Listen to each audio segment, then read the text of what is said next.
बेटा आज हम पढ़ेंगे आरोह काव्य में पाठ तुलसीदास द्वारा रचित कविता में। पहले इस पाठ के बारे में आपको थोड़ी सी जानकारी दे दूं कि तुलसीदास ने यह ब्रज भाषा में लिखा है। इसकी भाषा सबसे पहले देख लें, ब्रज है। ब्रज और अवधि उन्होंने दोनों अपनाई है। तो कवितावली में ब्रज है और आगे जो आप पढ़ेंगे राम लक्ष्मण, तो लक्ष्मण मूर्छा और राम का विलाप, उसमें अवधि भाषा है। तो इसमें उन्होंने समाज में फैली हुई गरीबी और भुखमरी का, इतने दिन पहले समाज में क्या होना है उसका वर्णन किया है। कैसे लोग अपने पेट भरने के लिए अच्छे और बुरे कार्य करते हैं,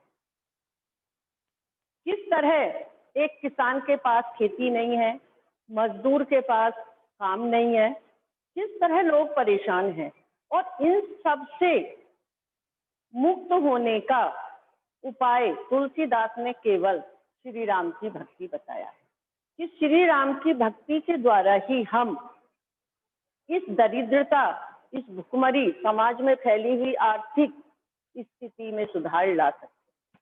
तो ये है कवितावली जिसमें उन्होंने समाज में फैली हुई भुखमरी, गरीबी और सामाजिक दुर्दशा का वर्णन किया है। अब ये देखो कि उन्होंने कितने दिन पहले अनुमान लगा लिया होगा इस समाज का। उन्होंने जब लिखी है उस समाज का कितने दिन पहले अनुमान लगा लिया होगा कि समाज में कैसी स्थिति है। तो यहाँ आइए अब हम पढ़ते हैं, इसका अर्थ समझेंगे। कवितावली जो उत्तरकांड से ली गई है।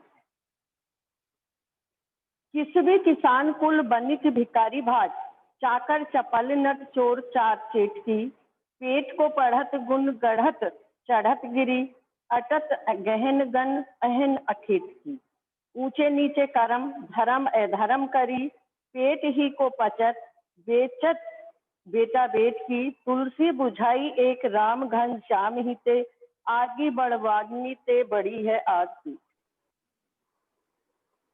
तो उन्होंने समाज में फैली हुई गरीबी और भुखमरी का किस प्रकार वर्णन किया है, ये इसमें बताया गया है। अब वो क्या कह रहे हैं, किस भी किसान कुल, कौन कौन परेशान है, समाज में कौन कौन लोग रहते हैं और वो कैसे परेशान हैं। किस भी कहते हैं श्रम करने वाले, श्रमजीवी मजदूर, किसान, वणिक माने व्यापारी, भिकारी, और भाट कहते हैं कि जो राजा महाराजाओं का गुणगान करते थे, उनसे अपनी आजीविका प्राप्त करते थे।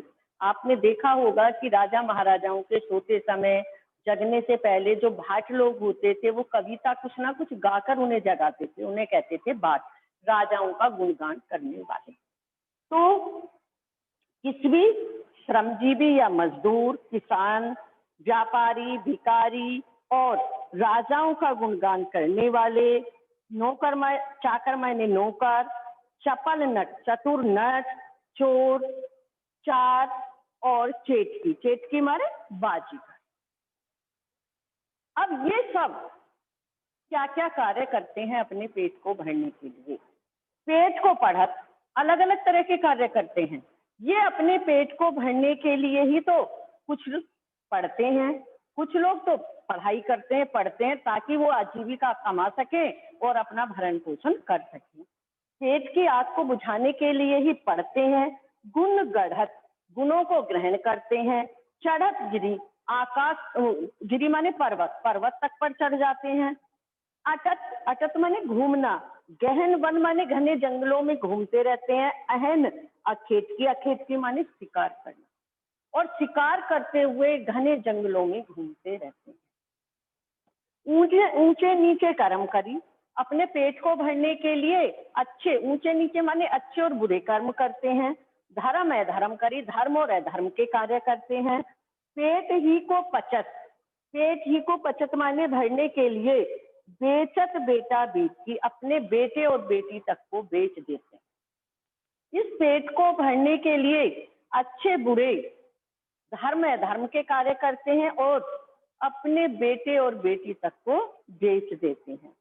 तुलसी बुझाई एक राम घन श्याम ही थे। तुलसीदास कहते हैं कि जो आगी बड़वागनी बड़ी है, आगी पेट की, जो पेट की आग बड़वागनी माने समुद्र में लगी हुई आग से भी बड़ी है, जिसे बुझाना सहज संभव नहीं है। पेट की आग तो समुद्र में लगी हुई आग से भी विकराल है, बड़ी है, और उसे केवल राम रूपी घनश्याम माने बादल ही बुझा सकते हैं। अर्थात राम की भक्ति से ही हम इस समस्या से मुक्त हो सकते हैं। एक बार फिर से पूरा देख लेंगे।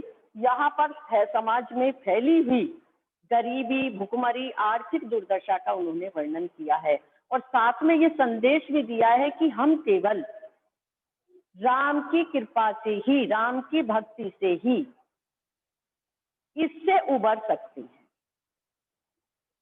किस भी माने श्रमजीवी या मजदूर, किसान, व्यापारी, भिखारी, राजाओं का गुणगान करने वाले भाट, नौकर, चतुर नट, चोर और बाजीगर, ये सभी पेट को भरने के लिए ही पढ़ते हैं, गुणों को ग्रहण करते हैं, पर्वत तक पर चढ़ जाते हैं और घने वनों में शिकार करते हुए घूमते हैं। अच्छे बुरे कार्य करते हैं, धर्म अधर्म के कार्य करते हैं, और पेट को भरने के लिए अपने बेटे और बेटी तक को भी बेच देते हैं। और ये पेट की आग तो समुद्र में लगी हुई बड़वाग्नि माने समुद्र में लगी आग से भी बड़ी है, और इसे केवल तुलसीदास कहते हैं कि केवल एक राम रूपी घनश्याम ही बुझा सकते हैं। अर्थात राम की भक्ति से ही हम इससे उबर सकते हैं। तो यहाँ पर उन्होंने राम भक्ति के द्वारा समाज में फैली आर्थिक दुर्दशा को दूर करने का वर्णन किया है। अब आगे वो क्या कह रहे हैं, इसी के आगे, खेती ने किसान को, भिखारी को ने भीख बली, वणिक को वणिज ने, चाकर को चाकरी। कि खेती ने किसान को, किसान के पास वर्तमान समय में खेती नहीं है, वो अपनी आजीविका कैसे कमाएगा। किसान के पास खेती नहीं है, भिखारी को भीख नहीं है, बलि माने दान दक्षिणा नहीं है, ना भीख है ना दान दक्षिणा है, वणिक को वणिज, न व्यापारी को व्यापार है, न चाकर को चाकरी, न नौकर को, चाकर माने नौकर को नौकरी है। जीविका विहीन लोग सिद्धमान सोचवर, रोजगार से रहित, आजीविका से रहित, दुखी, सिद्धमान माने दुखी होते हुए लोग यही सोच रहे हैं, सभी सोच के बस में है। जब किसान के पास खेती नहीं है, मजदूर के पास कार्य नहीं है, और भिखारी को भीख नहीं मिल रही है, व्यापारी को व्यापार नहीं है, नौकर को नौकरी नहीं है, तो आजीविका से रहित लोग दुखी होकर यही सोच रहे हैं, इसी सोच के बस में हैं, और क्या कर रहे हैं, कहे एक एकन सो कहा जाई का करी। सब एक दूसरे से केवल यही कह रहे हैं कि ऐसे समय में हम क्या करें और कहाँ जाएं। वेदौ पुराण कही, लोकौ विलोकत। अब वो आगे क्या कहते हैं तुलसीदास, वेदौ पुराण करी, वेद और पुराणों में भी कहा गया है, वेद और पुराणों में भी कहा गया, लोकौ विलोकत, लोकौ माने, और इस संसार में भी, विलोकत माने देखना, विलोक माने देखना, देखा गया है। वेद और पुराणों में भी कहा गया है और इस संसार में भी देखा गया है। साकरे सबे पे राम रावरे कृपा करी, कि साकरे माने संकट के समय श्री राम ही सब पर कृपा करते हैं। वेद पुराणों में भी कहा गया और ये संसार में भी देखा गया है कि संकट के समय श्री राम ही सब पर कृपा करते हैं। दारिद्र दशानन दवाई दुनि दीन बंधु, हे दीन बंधु, दारिद्र माने दरिद्रता, दशानन माने रावण, दरिद्रता रूपी रावण ने, गरीबी रूपी रावण ने, हे दीन बंधु, इस संसार को दबा रखा है। अर्थात इस सारे संसार में दरिद्रता और गरीबी फैली हुई है। दुरित दहन देखी तुलसी हाहाकारी, तुलसीदास कहते हैं कि पाप से, दुरित, दुरित माने पाप से, दहन माने जलती हुई, पाप से जलती हुई। अब इस पाप से जो ये दुनिया जल रही है, ये संसार जल रहा है, चारों तरफ हाहाकार मचा हुआ है, अब आप ही इसका उद्धार कर सकते हैं। वो किससे कह रहे हैं, श्री राम से, कि आप ही अब इसका उद्धार, दुख से जलते हुए संसार का आप ही उद्धार कर सकते हैं। एक बार फिर से देखेंगे कि अब पहले उन्होंने बताया कि कौन कौन कैसे कैसे कार्य करते हैं, अब वो कह रहे हैं कि वो आजीविका रहित कौन कौन लोग हैं? खेती ने किसान को, किसान के पास खेती नहीं है करने के लिए, भिखारी को भीख और दान दक्षिणा नहीं है, व्यापारी के पास व्यापार नहीं है और ना नौकर के पास नौकरी है। जीविका, आजीविका से रहित होकर, रोजगार से रहित होकर लोग दुखी होकर, सिद्धमान माने दुखी होकर सोच के बस में है। कहे एक एक अंशो, सब एक दूसरे से केवल यही कह रहे हैं। क्या कह रहे हैं? कहाँ जाई का करी, ऐसे समय में हम कहाँ जाएं और क्या करें। वेदव पुराण कवि, वेद और पुराणों में भी कहा गया है, लोकम विलोकत, और इस संसार में भी देखा गया है। साकरे सबे पे राम, राम रे कृपा करी। सामरे माने संकट के समय सभी पर अपने श्री राम ही कृपा करते हैं। दारिद्र दशानन दवाई दूनी दीन बंधु, इस दरिद्रता रूपी रावण ने, ये दीन बंधु, इस संसार को दबा रखा है और पाप से हाहाकार करती हुई, जलती हुई, वे इस संसार का आप ही उद्धार कर सकते हैं, इसका आप ही उद्धार कर सकते हैं। तो यहाँ उन्होंने बताया, दोनों इसमें कविता में दोनों खंडों में ये बताया कि किस तरह से लोग रोजगार रहित हैं, किस तरह से दुखी हैं, किस तो तरह ये आवाज भी जा रही है? से फैली। बेटा जिसका भी माइक ऑन है वो अपना माइक ऑफ कर ले। अब आगे उन्होंने श्री राम के प्रति अपनी एक निष्ठ भक्ति भावना को प्रदर्शित किया है। वो कहते हैं कि मुझे किसी से कोई मतलब नहीं, मैं तो श्री राम का भक्त हूँ, उनका गुलाम हूँ। दास्य भाव की भक्ति की है, दास भाव की। वो अपने को दास मानते हैं श्री राम का, दास्य भाव की भक्ति है उनकी। तो वो केवल श्री राम के आगे अपने को उनका दास मानते हैं।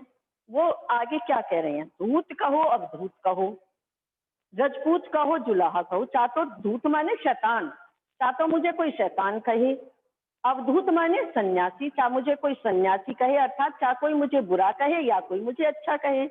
रजपूत कहे जुलाहे के, चाहे मुझे कोई जाति से राजपूत कहे या जुलाहा कहे। काहू को बेटी सो बेटा न ब्याह, मुझे किसी की बेटी से अपने बेटे की शादी नहीं करनी है। काहू को जाति बिगाड़ने सो, और किसी की जाति नहीं बिगाड़नी है, क्योंकि यदि किसी लड़की की शादी जिस जाति में भी होती है उसे वो ही धर्म अपनाना पड़ता है। तो वो कहते हैं मुझे किसी भी जाति और धर्म का कहें, मुझे शैतान कहें या सन्यासी कहें, मुझे राजपूत कहें या जुलाहा कहें, मुझे इससे कोई फर्क नहीं पड़ता, क्योंकि मुझे अपने बेटे की शादी किसी की बेटी से नहीं करनी है और जाति नहीं बिगाड़नी है। तुलसी सर नाम गुलाम है राम, तुलसीदास कहते हैं कि उनका सिर तो श्री राम का गुलाम है, उनके आगे झुकता है। जाको रुचे सो कहे कछु, जिसको जो अच्छा, रुचे माने अच्छा लगना, जिसको जो अच्छा लगता है वो वही कहे। मांग के खेबो मस्जिद को सोईब, मैं तो मांग के खाता हूँ, मस्जिद माने मस्जिद में सोता हूँ। अर्थात मुझे जाति धर्म संप्रदाय से कोई अंतर नहीं पड़ता, उसके लिए मेरे मन में कोई भेदभाव नहीं है। लेबो एक को एक न देवे को, देवे लेबे को एक न देवे को दो, ना मुझे किसी से एक लेना है ना मुझे किसी को दो देने हैं, अर्थात मेरा किसी से कोई संबंध नहीं है। मैं तो केवल श्री राम का भक्त हूँ, मेरा सिर तो श्री राम की भक्ति में झुकता है। मैं तो मांग के खाता हूँ, मस्जिद में सोता हूँ। अब मांग के खाना, मस्जिद में सोना, धर्म और संप्रदाय में कोई भेदभाव ना होना, चाहे मुझे कोई शैतान कहे या मुझे कोई सन्यासी कहे, अर्थात चाहे मुझे कोई बुरा कहे या पुण्यात्मा कहे, चाहे धर्मात्मा कहे या शैतान कहे, चाहे मुझे कोई राजपूत कहे जाति से, जुलाहा कहे, मुझे किसी की बेटी से अपने बेटे की शादी करके उसकी जाति को बिगाड़ना नहीं है। मेरा सिर तो केवल श्री राम की भक्ति में झुकता है, जिसको जो अच्छा लगे वो कहे। मैं तो मांग के खाता हूँ, मस्जिद में सोता हूँ और किसी से मेरा लेना एक न देना दो, मुहावरा, किसी से कोई मतलब ना होना। मैं तो केवल पूरी तरह श्री राम की भक्ति में लीन। बेटा यहाँ पर एक बात इन्होंने दोनों ऊपर के, इससे यहाँ तो एक निष्ठ भक्ति भावना प्रदर्शित किया, लेकिन इससे ऊपर भी उन्होंने एक बात कही है कि केवल जो दरिद्रता फैली है समाज में, आर्थिक गरीबी, आर्थिक रूप से गरीबी फैली हुई है, उसे केवल श्री राम की भक्ति से दूर किया जा सकता। उन्होंने इस बात पर बल दिया। कि केवल श्री राम की भक्ति से उसे दूर किया जा सकता। ये था आज आपका कवितावली, जिसका अर्थ मैंने आपको समझाया है।